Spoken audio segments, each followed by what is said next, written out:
Henriette Camia, bonsoir. Bonsoir Caroline. Merci d'être là. Vous êtes la présidente de la fédération Teniu Ote Huma. À l'occasion de cette semaine du handicap, plusieurs thèmes ont été évoqués, notamment l'insertion professionnelle, l'accessibilité et d'autres. On va y revenir plus tard, Henriette Camia, mais d'abord j'aimerais qu'on parle un petit peu de vous. Vous vous occupez beaucoup des autres depuis de nombreuses années, mais comment est-ce que vous vivez votre handicap au quotidien? Expliquez-nous. Je peux faire un petit coucou à ma maman qui me regarde de Fatouiva. Allez-y. Et aussi, maman Kaoha. Et à mes amis de Nouvelle-Calédonie qui sont rentrés ce matin en Nouvelle-Calédonie et qui me regardent en direct de Calédonie, sur Calédonie Première. Michel, bonjour, ainsi que Philippe, Sosefo et Lapolé. Alors, voilà.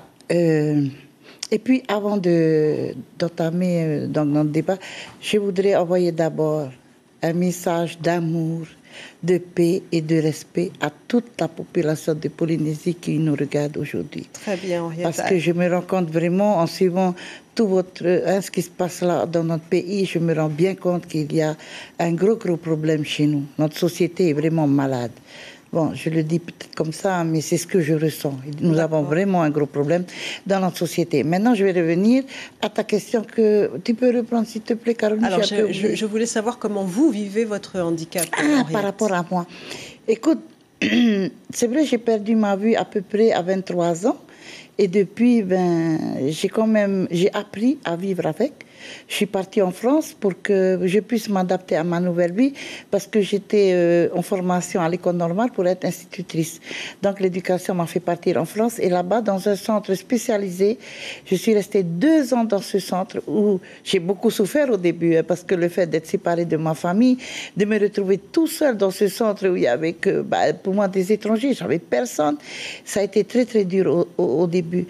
Mais il faut passer par ce passage en France, de ces 2 ans, m'ont aidé, m'ont donné... Ah oui, ça a été bénéfique et ça m'a appris à être autonome, à me défendre. Et puis, j'ai vu des aveugles là-bas, vraiment, qui se débrouillaient très bien. J'ai dit, si eux, ils réussissent, pourquoi pas moi? Donc, j'ai suivi ma formation en tant que professeur des aveugles pour Braille. Donc, je suis revenue ici et j'ai eu de la chance d'être accueillie dans mon pays où on m'a attribué un poste au CEDOP où j'ai pu être professeur de Braille pour tous les enfants aveugles de Polynésie. D'accord. Alors, très rapidement, on va revenir sur ces journées du handicap. Édouard Fritsch a indiqué que les programmes d'action menés depuis 3 ans ne sont pas des mesures d'assistanat individuel, mais qui sont bien porteurs de richesse et de progrès collectif et social. Vous êtes d'accord avec ce que dit le président? Oui, tout à fait. Parce que moi, je me suis débrouillée. Moi, depuis que je suis devenue aveugle, je n'ai pas reçu 1 franc d'allocation du pays. Moi, j'ai préféré travailler parce que moi, je pense qu'avec 80 000 francs, je n'aurais pas pu, vu ce que je voulais faire, je n'aurais pas pu. Je ne voulais pas dépendre de quelqu'un parce qu'au cas où, il fallait trouver un mari qui puisse me nourrir ou ma famille. Et moi, je n'ai pas voulu. Je sais qu'on peut se débrouiller. Il y a d'autres exemples de personnes porteuses de handicap. Je me suis débrouillée et j'ai quand même été soutenue par le pays, par l'État.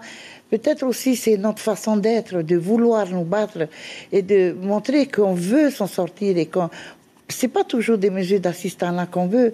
On veut qu'on nous soutienne pour trouver un travail et puis vivre dignement notre vie comme tout le monde. Henriette Camia, on va vous retrouver dans un instant, juste après l'hebdo.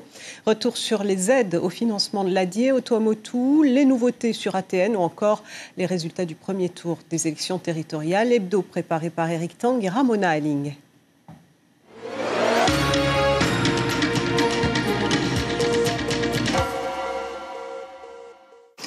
Avec plus de 12,5% des voix, 3 listes se démarquent et se maintiennent au second tour, celles du Tapura, du Tahoera et du Tavini. Seules ces 3 listes qui ont obtenu plus de 5% des suffrages sont susceptibles de fusionner, même si aucune n'a annoncé d'alliance. Côté mobilisation, avec 61,5% de participation contre 67% en 2013, soit 5 points de moins, les partis en lice au second tour devraient logiquement entamer une campagne de séduction tournée vers les abstentionnistes. premier à déposer sa liste, le Tapura Huiratira. Le parti d'Edouard Fritsch, largement majoritaire au premier tour, ne sollicite aucune alliance. C'est René Temeharo qui s'est déplacé ce matin à 10h au commissariat pour effectuer cette formalité administrative. Et c'est le parti indépendantiste qui, vers 15h30, a mis fin aux rumeurs de fusion en déposant une liste identique à celle du premier tour. Pas de changement, tel quel. Aucune fusion? Aucune fusion. On est là pour déposer. Aucun accord a été trouvé avec le Tapura? Non, il n'y a pas eu d'accord. Malgré des négociations avec le parti Orange ce matin, les discussions auraient achoppé sur l'idée de pays associés. Nouveau logo, nouvelle marque et bientôt une nouvelle flotte. Air Tahiti Nui se dit prêt à affronter la concurrence qui arrive. Des promotions et une nouvelle politique tarifaire mise en place depuis plusieurs mois confortent la compagnie dans ses choix. Mais surtout, ses prochains nouveaux appareils lui permettront d'offrir de meilleures prestations. Le confort, les sièges, vous allez voir, et le siège dans toutes les classes. Et il y a 3 classes, il y a une classe de plus. Pour les clients, cette toute prochaine nouvelle concurrence dans le ciel polynésien est déjà bénéfique, des billets moins chers et un meilleur confort en perspective. La semaine du handicap a permis d'orienter le choix de la direction. Si on recrute, pourquoi pas intégrer un travailleur handicapé pour justement ce poste d'agent d'accueil. Et il se trouve que, au même moment où j'ai pensé cela, il y a la semaine du handicap qui est arrivée. Alors Leilani n'a plus qu'à faire ses preuves, comme les autres, pour intégrer la société. Sa propre expérience lui fait dire que les employeurs n'ont pas d'a priori, mais plutôt qu'ils ne savent pas trop comment s'y prendre avec les personnes handicapées.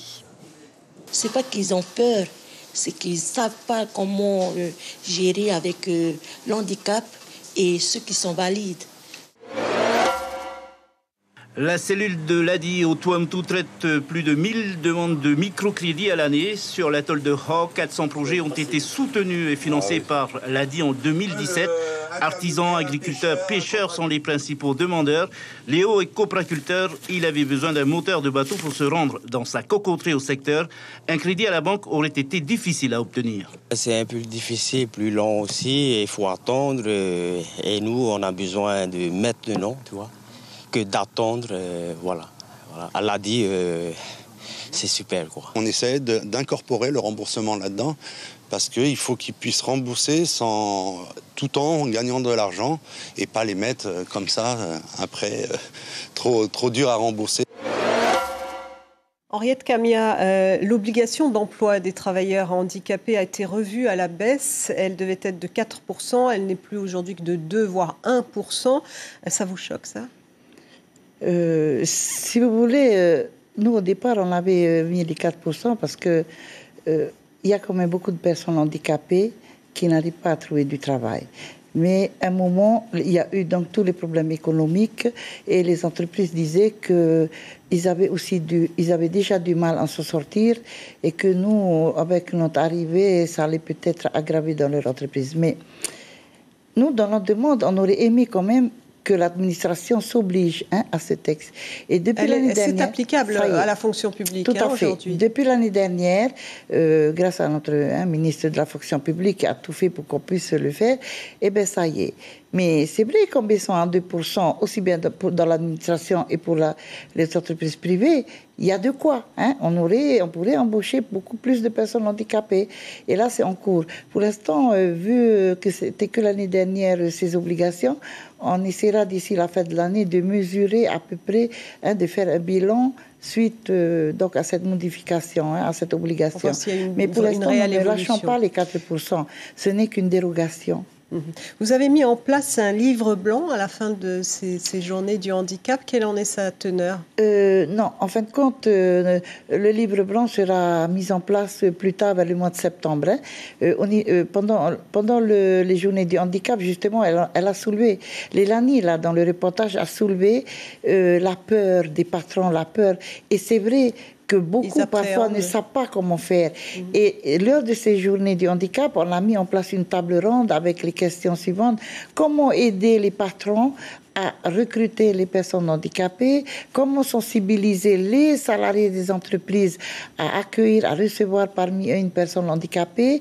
Et aussi, bon, il y a aussi l'accompagnement de la personne handicapée, parce que c'est pas, on peut pas comme ça arriver et puis vas-y, tiens. Ça perturbe un petit peu le rythme des entreprises. Moi, je comprends. Donc il y a donc ce volet qu'on n'a pas beaucoup mis en place. L'accompagnement, la sensibilisation des patrons, des salariés, parce que souvent, c'est pas facile. Et aussi, discuter avec les patrons pour leur dire qu'il y a des mesures. Aussi, quand un handicapé est fortement handicapé, je veux dire comme les aveugles, il y a des adaptations de poste. Il y a des fonds dédiés à ça au niveau du fonds IPTH, au niveau de la DGAE aussi, pour les personnes en fauteuil roulant. Il y a des fonds pour aider à rendre accessible à la personne handicapée. Donc les moyens sont là. Voilà. Une dernière question, très rapidement, Henriette Camia. Vous avez vu passer beaucoup de présidents depuis que vous êtes à la tête de cette fédération. C'est une période d'élection. Qu'est-ce que vous espérez, vous, des prochains élus? C'est qu'on continue le travail que nous avons commencé avec le président Fritsch. On a mis en place depuis 2016 un schéma directeur et étape par étape, là, l'année dernière, on a mis en place le schéma, on l'a validé, le CSC aussi a validé. Cette année, on a misé nos efforts sur l'insertion et l'année prochaine, peut-être sur le transport et l'accessibilité qui reste vraiment un problème clé. Le transport adapté, c'est effarant parce qu'il y a des personnes handicapées. Le transport public, pour l'instant, a été... On l'a obligé dans la délégation à rendre accessible quelques bus. Maintenant, on va attendre sa mise en application.